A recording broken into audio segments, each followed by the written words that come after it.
കൈതക്കൽ മാളിക വീട് അപ്രതീക്ഷിതമായ സംഭവങ്ങൾക്കാണ് സാക്ഷ്യം വഹിച്ചത്. മക്കളുടെയും ബന്ധുക്കളുടെയും മുന്നിൽ വെച്ച് അലീനെ തന്റെ സ്വന്തം മകളായി ദത്തെടുക്കാനുള്ള ബാലചന്ദ്രന്റെ തീരുമാനം ഒരു ഇടിത്തീ പോലെയാണ് അവർക്കെല്ലാവർക്കും അനുഭവപ്പെട്ടത്. ബാലചന്ദ്രന്റെ അജ്ഞാത ശക്തിക്കു മുന്നിൽ എതിർവാക്ക് പറയാൻ മക്കളായ ബബിതക്കു രോഹിത്തിനു ധൈര്യമുണ്ടായിരുന്നില്ല. അച്ഛനെ എതിർത്താൽ ഭവിഷ്യത്ത് ഗുരുതരമായിരിക്കുമെന്ന് അവർക്ക് ഉത്തമ ബോധ്യമുണ്ടായിരുന്നു.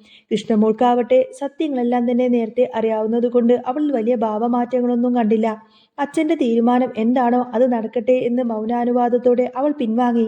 എന്നാൽ വൈജയന്തിക്ക് ഇത് സഹിക്കാവുന്നതിലും അപ്പുറമായിരുന്നു. തന്റെ ഭർത്താവ് മറ്റൊരു പെൺകുട്ടിയെ, അതും താൻ വെറുക്കുന്ന അലീനയെ ദത്തെടുക്കുന്നത് ആ സ്ത്രീക്ക് ചിന്തിക്കാൻ പോലും സാധിക്കില്ലായിരുന്നു. അപമാനം കൊണ്ട് വിറച്ച വൈജയന്തി ഇനി ഇവിടെ നിന്നാൽ ശരിയാവില്ല എന്നൊക്കെ ചിന്തിച്ചുകൊണ്ട് തന്നെ എല്ലാവരെയും വെല്ലുവിളിച്ച് ഇനി ഞാൻ നിങ്ങൾക്ക് കാണിച്ചു തരാമെന്നൊക്കെ പറഞ്ഞ് വെല്ലുവിളിച്ചുകൊണ്ട് തന്നെ തന്റെ അമ്മയുടെ അടുത്തേക്ക് കൊല്ലപ്പള്ളിയിലേക്ക് തിരിച്ചുപോയി. വൈജയന്തിയുടെ പടിയിറക്കം ബാലചന്ദ്രനെ തെല്ലും ബാധിച്ചില്ല. അലീനയ്ക്ക് ഇതിൽ നല്ല വിഷമമുണ്ടായിരുന്നു. അവൾ ബാലചന്ദ്രനോട് പരാതിപ്പെട്ടെങ്കിലും അദ്ദേഹം അവളെ ആശ്വസിപ്പിച്ചു. നീ അതൊന്നും ഓർത്ത് വിഷമിക്കേണ്ട അലീന, അവൾ സ്വന്തം ഇഷ്ടപ്രകാരമല്ലേ അവളുടെ വീട്ടിലേക്ക് പോയിരിക്കുന്നത്. കമലയുടെ ശകാരവും അവഗണനവും സഹിച്ച് അവൾ അവിടെ അധിക നാളൊന്നും നിൽക്കാൻ വഴിയില്ല. പോയതുപോലെ തന്നെ അവൾ ഇങ്ങോട്ടേക്ക് തിരിച്ചു വന്നോളും. അച്ഛന്റെ സ്ഥാനത്ത് നിന്നുകൊണ്ട് തന്നെ ബാലചന്ദ്രൻ നൽകിയ ആ ഉറപ്പ് അലീനയ്ക്ക് ആശ്വാസമായി. അച്ഛനും മകളും തമ്മിലുള്ള ആത്മബന്ധം അവിടെ കൂടുതൽ ദൃഢമാവുകയായിരുന്നു. അങ്ങനെ ഇരിക്കെയാണ് എറണാകുളത്ത് നിന്നും മനുവിന്റെ കടന്നുവരവ്. അലീനയാണ് മനുവിനെ സ്വീകരിച്ചത്. വീടിന്റെ ഇപ്പോഴത്തെ അവസ്ഥയിൽ മനുവിന് ഒരല്പം ആശ്വാസം പകരുന്നുണ്ടായിരുന്നു. കുശലാന്വേഷണങ്ങൾക്കിടയിൽ മനു രോഹിത്തിനെ കുറിച്ച് ചോദിച്ചു. രോഹിത് എന്തോ വലിയ പ്രശ്നത്തിൽ പെട്ടുകിടക്കുകയാണെന്നറിഞ്ഞ് മനുവിന് കാര്യങ്ങൾ കൂടുതൽ അറിയണമായിരുന്നു. എന്നാൽ അലീന മുകളിലേക്ക് വിരൽ ചൂണ്ടി രോഹിത്ത് മുറിയിലുണ്ടെന്നറിയിച്ചു. ഹരിയുമായിട്ടുള്ള കൂട്ടുകെട്ട് രോഹിത്തിനെ കൊണ്ടെത്തിച്ചത് പോലീസ് ലോക്കപ്പിലേക്കായിരുന്നു. അവിടെ നിന്നും ബാലചന്ദ്രൻ വളരെ കഷ്ടപ്പെട്ടാണ് അവനെ പുറത്തിറക്കിയത്. ആ അപമാനഭാരത്താൽ മുറിയിൽ അടച്ചിരിക്കുകയാണ് രോഹിത്ത്. ഇതിനിടയിൽ വൈജയന്തിയെ കാണാനില്ലെന്ന വിവരം മനുവാണ് ബാലചന്ദ്രന്റെ ശ്രദ്ധയിൽപ്പെടുത്തുന്നത്. അങ്കിളെ, ആന്റിയെ കാണാനില്ലെന്നറിഞ്ഞു. അങ്കിളിനൊരു ടെൻഷനുമില്ലേ? മനുവിന്റെ ചോദ്യത്തിന് ബാലചന്ദ്രൻ നൽകിയ മറുപടി വളരെ നിസ്സാരമായിരുന്നു. ഓ, അതൊക്കെ അവളുടെ ഒരു അടവാണ് മനു. എന്നെ പേടിപ്പിക്കാൻ വേണ്ടി മാറി നിൽക്കുന്നതായിരിക്കും. അല്ലെങ്കിൽ പിന്നെ ഗംഗാധരനെ കാണാൻ പോയതായിരിക്കും. പക്ഷേ മനു വിടാൻ ഭാവമില്ലായിരുന്നു. അങ്കിൾ, ആന്റിക്ക് മുൻപോകം കൂടുതലായിരിക്കാം. പക്ഷേ സ്വന്തം ഭാര്യയെ അന്വേഷിക്കാതിരിക്കുന്നത് ശരിയാണോ?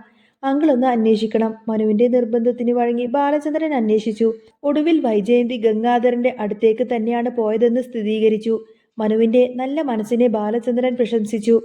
കൈതക്കൽ കുടുംബത്തിൽ നീ ഒഴികെ ബാക്കി എല്ലാവരും കുതന്ത്രങ്ങൾ മെനയുന്നവരാണ് മനു, ബാലചന്ദ്രൻ തുറന്നടിച്ചു പറഞ്ഞു. അലീനക്കും വൈജയന്തിയുടെ കാര്യത്തിൽ വലിയ ആശങ്കയുണ്ടായിരുന്നു. എന്റെ അമ്മയല്ലേ, എനിക്ക് വിഷമമുണ്ടാകും എന്ന് പറയുന്ന അലീനയോട് അവൾ നിന്റെ അമ്മയാണെന്നുള്ള സ്നേഹം നിനക്കുണ്ടാവും. പക്ഷേ അവൾക്ക് നിന്നോട് അതൊന്നുമില്ല. അവൾ ആയുധം തേടിപ്പോയതാണ്, തിരിച്ചു വരുമെന്ന് പറഞ്ഞ് ബാലചന്ദ്രൻ അവളെ സമാധാനിപ്പിച്ചു. തന്റെ മുറിയിൽ ലോകത്ത് നിന്ന് ഒളിപ്പിച്ചെന്ന പോലെ തന്നെ കഴിയുകയായിരുന്നു രോഹിത്. പുറത്തിറങ്ങിക്കഴിഞ്ഞാൽ കൂട്ടുകാരുടെ പരിഹാസം, നാട്ടുകാരുടെ ചോദ്യങ്ങൾ, എല്ലാത്തിനുമുപരി താൻ വിശ്വസിച്ച ഹരി തന്നെ ചതിക്കുമായിരുന്നു എന്ന തിരിച്ചറിവ് അവനെ വല്ലാതെ വേദനിപ്പിച്ചു. ബാലചന്ദ്രന്റെ താക്കീത് അവന്റെ കാതുകളിൽ മുഴങ്ങുന്നുണ്ടായിരുന്നു. ഇനി ഇതുപോലെ എന്തെങ്കിലും പ്രശ്നമുണ്ടായി കഴിഞ്ഞാൽ പിന്നെ നിനക്ക് ഈ വീട്ടിൽ യാതൊരുവിധ സ്ഥാനവും ഉണ്ടാവില്ല. അതിനിടയിൽ അവന്റെ പ്രണയിനി റൂബിയും അവനെ കൈവിട്ടിരുന്നു. പോലീസ് കേസിൽപ്പെട്ട ഒരുവനുമായിട്ട് ബന്ധം തുടരാൻ അവൾ ആഗ്രഹിച്ചിരുന്നില്ല. പ്രണയവും സൗഹൃദവും എല്ലാം നഷ്ടപ്പെട്ട് വലിയൊരു ശൂന്യതയിലാണ് രോഹിത് ജീവിച്ചത്. റൂബിയുടെ ഫോട്ടോയിൽ നോക്കി സങ്കടപ്പെട്ടിരിക്കുമ്പോഴാണ് ഫോണിലെ ചാർജ് തീർന്നത്. റീചാർജ് ചെയ്യാൻ വേണ്ടിയിട്ട് പണമില്ല, നെറ്റില്ല, കൂട്ടുകാരെ വിളിക്കാൻ വേറെ ഫോണുമില്ല. അപ്പോഴാണ് അലീന ഉപയോഗിക്കുന്ന മുത്തശ്ശിയുടെ പഴയ ഫോൺ അവന്റെ ഓർമ്മയിൽ വന്നത്. അലീന അത് മുറിയിൽ വെച്ചിട്ടുണ്ടാവും. ആരും അറിയാതെ ആ ഫോൺ എടുത്ത് കൂട്ടുകാരെ വിളിക്കാമെന്ന് രോഹിത് തീരുമാനിച്ചു. അവൻ പമ്മി പമ്മി അലീനയുടെ മുറിയിലേക്ക് എത്തി. ആ ഫോണ് മെല്ലെ അങ്ങ് കൈക്കലാക്കി. കൂട്ടുകാരനെ വിളിച്ച് റീചാർജ് ചെയ്യാൻ അപേക്ഷിക്കുമ്പോഴും കൂട്ടുകാരന്റെ വാക്കുകൾ അവനെ കുത്തി നോവിച്ചു. നിന്നോട് ഞാൻ അന്നേ പറഞ്ഞതല്ലേ ഹരിയെ വിശ്വസിക്കരുതെന്ന്. അപമാനം കൊണ്ട് രോഹിത് ഫോൺ കട്ട് ചെയ്തു. ഫോൺ തിരികെ വെക്കാൻ പോകുന്നതിന് മുൻപേ തന്നെ ഒരു കൗതുകത്തിന് രോഹിത് ആ ഫോണൊന്ന് പരിശോധിച്ചു. മനുവേട്ടൻ മുത്തശ്ശിക്ക് വാങ്ങിച്ചു നൽകിയ ഫോണാണിത്. അങ്ങനെ അവൻ ആ ഫോൺ എടുത്തിട്ട് ഗാലറിയിലും ഫയലുകളിലും പരതുന്നതിനിടയിലാണ് ചില കോൾ റെക്കോർഡിങ്സ് എല്ലാം അവന്റെ കണ്ണിൽപ്പെട്ടത്. ഇവൾ ഇത് ആരോടാണ് ഇത്രയും നേരം സംസാരിക്കുന്നത് എന്ന സംശയത്തോടെ അവൻ ഒരു ഓഡിയോ ഫയൽ പ്ലേ ചെയ്തു. അത് അലീനയും രേവതിക്കുട്ടിയും തമ്മിലുള്ള സംഭാഷണമായിരുന്നു. ആദ്യത്തെ ചില വാക്കുകൾ കേട്ടപ്പോൾ തന്നെ രോഹിത്തിന്റെ മുഖം മാറി. എന്തോ പന്തികേടുണ്ട്, അവൻ ശ്രദ്ധിച്ചു. അങ്ങനെ അവൻ അത് ഓരോന്നോരോന്നായി കേൾക്കാൻ തുടങ്ങി.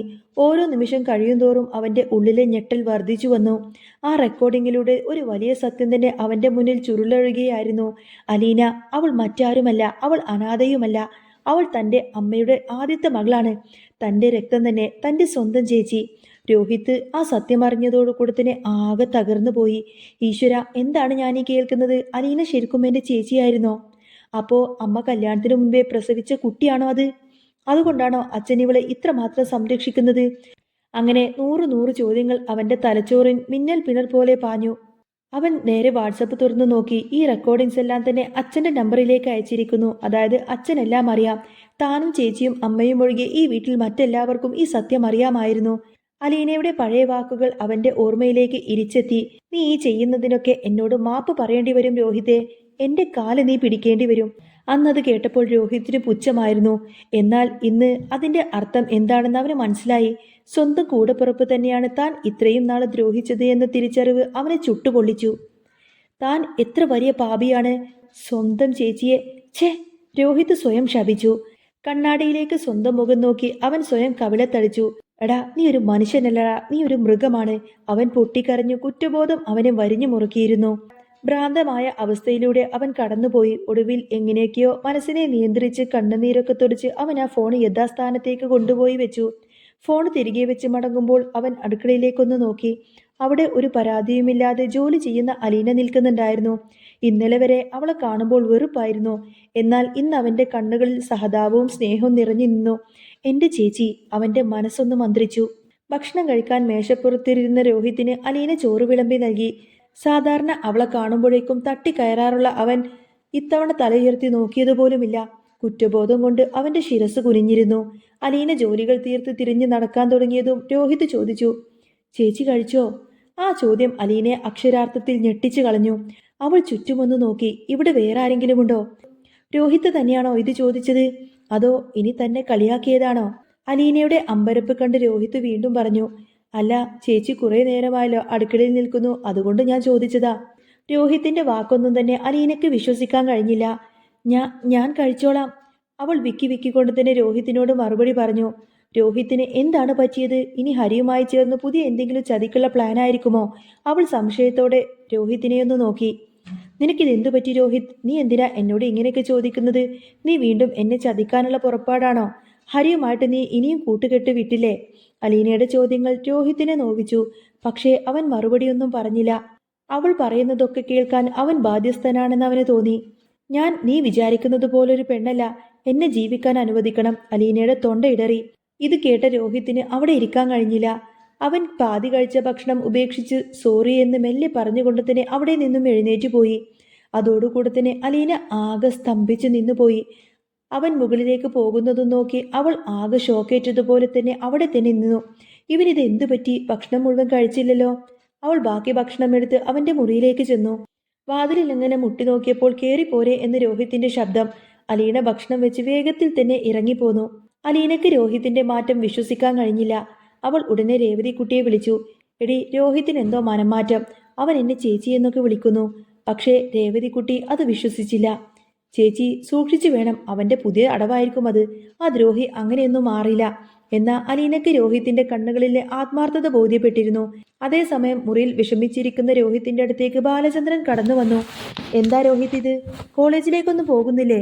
ഒരു പ്രശ്നം പറ്റിയെന്ന് കരുതിയിട്ട് നീ ഇങ്ങനെ മുറിയിൽ വാതിലടച്ചിരുന്നാ മതിയോ? നിന്റെ പഠിപ്പൊക്കെ മുടങ്ങില്ലേ? രോഹിത് അന്നേരം അച്ഛന്റെ മുഖത്തേക്ക് പോലും നോക്കാതെ പറഞ്ഞു, ഞാൻ പോയിക്കോളാം അച്ഛാ. പിന്നെ എന്താ ഇങ്ങനെ വിഷമിച്ചിരിക്കുന്നത്? തെറ്റുകളൊക്കെ സ്വാഭാവികമാണ്. അത് തിരുത്തി മുന്നോട്ട് പോവുകയാണ് വേണ്ടത്. അല്ലാതെ ആളുകളൊക്കെ ഫേസ് ചെയ്യാൻ മടിച്ച് വീട്ടിലിരിക്കല്ലേ വേണ്ടത്. അപ്പോഴാണ് രോഹിത്തിന്റെ നിയന്ത്രണം അങ്ങ് വിട്ടുപോയത്. അവൻ അച്ഛനെ കണ്ടതോടുകൂടി തന്നെ പൊട്ടിക്കരഞ്ഞുകൊണ്ട് തന്നെ ബാലചന്ദ്രനോട് പറഞ്ഞു, എന്റെ പ്രശ്നം അതൊന്നുമല്ല അച്ഛാ. അച്ഛൻ എന്നോട് ക്ഷമിക്കണം. അന്നേരം രോഹിത്തിന്റെ മുഖഭാവമെല്ലാം കാണുന്ന സമയത്തിന് ബാലചന്ദ്രനാകെ അമ്പരന്നു. ക്ഷമിക്കാനോ? എന്തിനെ? കേസിന്റെ കാര്യമാണെങ്കിൽ ഞാൻ അത് വിട്ടുകളഞ്ഞതല്ലേ മോനെ. അതല്ല അച്ഛാ, രോഹിത് വിതുമ്പിക്കൊണ്ട് പറഞ്ഞു. അലീന ചേച്ചിയെ കുറിച്ചുള്ള എല്ലാ സത്യങ്ങളും ഞാൻ അറിഞ്ഞു അച്ഛാ. രോഹിത് അങ്ങനെ കരഞ്ഞുകൊണ്ട് പറയുന്ന സമയത്തിനെ ബാലചന്ദ്രൻ ആകെ ഞെട്ടിത്തെറിച്ചു പോയി. നീ എന്താ പറഞ്ഞത്? അതെ അച്ഛാ, അച്ഛനും ഇതെല്ലാം അറിയാമെന്ന് എനിക്ക് മനസ്സിലായി. എന്റെ സ്വന്തം ചേച്ചിയായിരുന്നു അല്ലേ അലീന. ഇതൊന്നും അറിയാതെ ഞാൻ അലീന ചേച്ചിയെ ഒരുപാട് ദ്രോഹിക്കാൻ ഞാൻ അമ്മക്ക് കൂട്ടി നിന്നിട്ടുണ്ട്. അപ്പോഴെങ്കിലും അച്ഛനെ ഇതെല്ലാം എന്നോട് തുറന്നു പറയാമായിരുന്നില്ലേ? രോഹിത് അച്ഛന്റെ കാൽക്കൽ വീണ് കരഞ്ഞുകൊണ്ട് തന്നെ മാപ്പും പറഞ്ഞു. ബാലചന്ദ്രന്റെ കണ്ണുകളെല്ലാം നിറഞ്ഞു. സാരമില്ല മോനെ, എല്ലാം കഴിഞ്ഞുപോയ കാര്യങ്ങളല്ലേ. നീ ഏതായാലും സത്യം തിരിച്ചറിഞ്ഞല്ലോ, അത് മതി. മറ്റാരും ഉപദേശിക്കാതെ തന്നെ നീ എൻ്റെ മോൾ അലീനയെ സ്വന്തം ചേച്ചിയെന്ന് പ്രഖ്യാപിച്ചല്ലോ. ആ ഒരു സ്ഥാനം നീ നിന്റെ മനസ്സിൽ അലീനയ്ക്ക് കൊടുത്തല്ലോ. ബാലചന്ദ്രൻ മകനെ ചേർത്ത് പിടിച്ചുകൊണ്ട് തന്നെ ആശ്വസിപ്പിച്ചു. അലീനയെ സ്വന്തം ചേച്ചിയായി അംഗീകരിച്ചുകൊണ്ട് തന്നെ തെറ്റുകളെല്ലാം തിരുത്തി ഒരു നല്ല മകനായി രോഹിത് മാറാൻ തന്നെ തീരുമാനിച്ചു. അങ്ങനെ രോഹിത്തും കൂടി അലീനയെ അംഗീകരിക്കുന്നതോടുകൂടി തന്നെ പിന്നീട് അവിടെ ഒരു പുതിയ സ്നേഹബന്ധത്തിന്റെ തുടക്കമായിരുന്നു. രോഹിത്തും കൂടെ സത്യം മനസ്സിലാക്കിയതിനു ശേഷം പിന്നീട് അങ്ങോട്ടേക്ക് അടിപൊളിയായിട്ടുള്ള സൂപ്പറായിട്ടുള്ള ത്രില്ലിംഗ് ആയിട്ടുള്ള എപ്പിസോഡൊക്കെ തന്നെയാണ് കേട്ടോ വരാൻ പോകുന്നത്. അപ്പോൾ നിങ്ങൾക്ക് ഈ ഒരു ചാനൽ ഇഷ്ടമാവുകയാണെങ്കിൽ സബ്സ്ക്രൈബ് ചെയ്യാനും സപ്പോർട്ട് ചെയ്യാനും മറക്കല്ലേ.